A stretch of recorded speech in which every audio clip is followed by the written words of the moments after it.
Hello everyone, welcome to RX talks. ഇന്ന് നമ്മൾ സംസാരിക്കാൻ പോകുന്നത് വൈറ്റമിൻ ഡിയെ കുറിച്ചാണ്. ഇന്ന് ഏകദേശം 60-80% ഇന്ത്യക്കാരെ നേരിടുന്ന ഒരു ആരോഗ്യ പ്രശ്നമാണ് വൈറ്റമിൻ ഡി ഡെഫിഷ്യൻസി. അതായത് ശരീരത്തിൽ വൈറ്റമിൻ ഡിയുടെ അളവ് ശരീരത്തിന് ആവശ്യമുള്ളതിനേക്കാളും കുറവ്.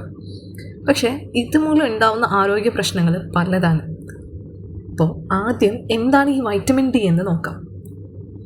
വൈറ്റമിൻസ് തന്നെ രണ്ടായിട്ട് തരംതിരിച്ചിട്ടുണ്ട്. അതായത് ഒന്ന് ഫാറ്റ് സോലബിളും രണ്ടാമത്തത് വാട്ടർ സോലബിളും. ഈ ഫാറ്റ് സോലബിൾ വൈറ്റമിൻസിൽ പെടുന്നതാണ് vitamin A, vitamin D, vitamin E and vitamin K. ഇനി വാട്ടർ സോലബിൾ വൈറ്റമിൻസിൽ വരുന്നതാണ് വൈറ്റമിൻ സിയും അതേപോലെ തന്നെ B complex vitamins. Vitamin B1, B2, B3, B5, B6, B7, B9, B12 ഇതൊക്കെയാണ് ബി കോംപ്ലക്സ് വൈറ്റമിൻസ് എന്ന് പറയുന്നത്. ഇപ്പോൾ ചുരുക്കി പറഞ്ഞു കഴിഞ്ഞാൽ നമ്മുടെ ഈ വൈറ്റമിൻ ഡി ഒരു ഫാറ്റ് സോലബിൾ വൈറ്റമിനാണ്. അതായത് കൊഴുപ്പിൽ അലിഞ്ഞു ചേരുന്ന ഒരു വൈറ്റമിൻ. ഇത് നമ്മുടെ ശരീരത്തിന് എങ്ങനെ ആവശ്യപ്പെടുന്നു വെച്ച് കഴിഞ്ഞാൽ കാൽഷ്യം, നമ്മുടെ ശരീരത്തിലെ കാൽഷ്യം എബ്സോർബ് ചെയ്യാൻ വേണ്ടിയിട്ട് നമുക്ക് വൈറ്റമിൻ ഡി അത്യാവശ്യമാണ്. അതായത് ഇപ്പം നമ്മൾ രക്തത്തിൽ കാൽഷ്യം ഉണ്ടായിരിക്കണം. ഈ കാൽഷ്യം ഉണ്ടെന്ന് വെച്ചിട്ട് അത് നമ്മളെ എല്ലിലേക്കോ പല്ലിലേക്കോ അബ്സോർബ് ചെയ്യണമെന്നില്ല. എല്ല് അത് അബ്സോർബ് ചെയ്യണമെന്നുണ്ടെങ്കിൽ നമ്മുടെ ബോഡിയിൽ എന്ത് കൂടി വേണം? വൈറ്റമിൻ ഡി കൂടി വേണം. ഇനി എന്തൊക്കെയാണ് ഈ വൈറ്റമിൻ ഡി ഡെഫിഷ്യൻസിക്ക് കാരണങ്ങൾ? എങ്ങനെയൊക്കെ ഉണ്ടാവുന്നു? എന്ത് കാരണങ്ങൾ കൊണ്ട് ഉണ്ടാവുന്നു? ഒന്നാമത്തത്, നമ്മൾ ആവശ്യത്തിന് സൂര്യപ്രകാശം ലഭിക്കാതിരിക്കുന്ന ഒരു കണ്ടീഷനിൽ വൈറ്റമിൻ ഡി ഡെഫിഷ്യൻസി ഉണ്ടാകും. പിന്നെ ഡാർക്കർ സ്കിൻ ടോൺ, അതായത് നമ്മളെ സ്കിന്നിലെ മെലാനിൻ കണ്ടൻറ്റ് ഒരു പരിധിവരെ വൈറ്റമിൻ ഡിയുടെ അളവിനെ ഇൻഫ്ലുവൻസ് ചെയ്യുന്നുണ്ട്.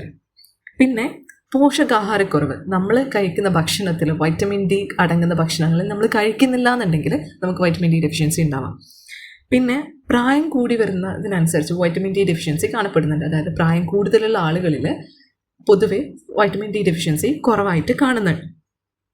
പിന്നെയുള്ളത് അമിതമായ വണ്ണമുള്ള ആളുകളിലും വൈറ്റമിൻ ഡി ഡെഫിഷ്യൻസി കാണപ്പെടുന്നുണ്ട്. പിന്നെ കിഡ്നി അല്ലെങ്കിൽ ലിവർ സംബന്ധമായ രോഗങ്ങൾ ഉള്ള ആളുകളിലും വൈറ്റമിൻ ഡി ഡെഫിഷ്യൻസി പൊതുവായി കുറഞ്ഞു കാണുന്നുണ്ട്.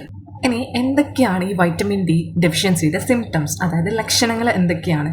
ഒന്ന്, സ്ഥിരമായി ക്ഷീണം അനുഭവപ്പെടുക. ഒരാൾക്ക് സ്ഥിരമായിട്ട് ക്ഷീണമുണ്ട്, ഫിറ്റീഗ് എന്ന് പറയും, അങ്ങനത്തെ ഒരു കണ്ടീഷൻ ഉണ്ടാവാം. അതല്ലെങ്കിൽ എല്ലുകളിൽ വേദന അനുഭവപ്പെടുക, ബോൺ പെയിൻ, ബാക്ക് പെയിൻ, നടുവേദന ഉണ്ടാവുന്നു, പേശികളിൽ വേദന ഉണ്ടാവുന്നു, മസിൽ പെയിൻ ഉണ്ടാവുന്നു. പിന്നെ മാനസികമായ ഒരു ഉണർവില്ലായ്മ, ഡിപ്രഷൻ, മൂഡ് സ്വിങ്സ്, ഇതുപോലുള്ള സംഭവങ്ങൾ ഉണ്ടാകുന്നു.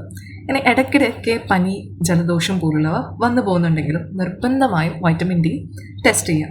കാരണം നമ്മളെ ഇമ്മ്യൂൺ സിസ്റ്റത്തിനെ വീക്കാക്കുകയാണ്. ഈ വൈറ്റമിൻ ഡി ഡെഫിഷ്യൻസി ഉള്ള ആളുകളിൽ പൊതുവായി അവരുടെ ഇമ്മ്യൂൺ സിസ്റ്റം, അവരുടെ പ്രതിരോധ ശേഷി കുറവായിരിക്കും. അതുമൂലം അവർക്ക് ഇടയ്ക്കിടയ്ക്ക് ഈ പനി, ജലദോഷം പോലുള്ള ഇൻഫെക്ഷൻസ് ഒക്കെ വരാനുണ്ട്, സാധ്യതയുണ്ട്. പിന്നെ അമിതമായ മുടി കൊഴിച്ചിലും ഈ വൈറ്റമിൻ ഡി ഡെഫിഷ്യൻസി മൂലമായി കാണപ്പെടുന്നുണ്ട്. അല്ലെങ്കിൽ വൈറ്റമിൻ ഡി ഡെഫിഷ്യൻസി കുറവുള്ള ആളുകളിൽ അമിതമായ മുടി കൊഴിച്ചിലും കാണപ്പെടുന്നുണ്ട്. ഇനി നമുക്ക് ഇതെങ്ങനെ ട്രീറ്റ് ചെയ്യാൻ പറ്റും, അല്ലെങ്കിൽ ഇതെങ്ങനെ നമുക്ക് പ്രിവെൻറ്റ് ചെയ്യാൻ പറ്റും എന്ന് നോക്കാം.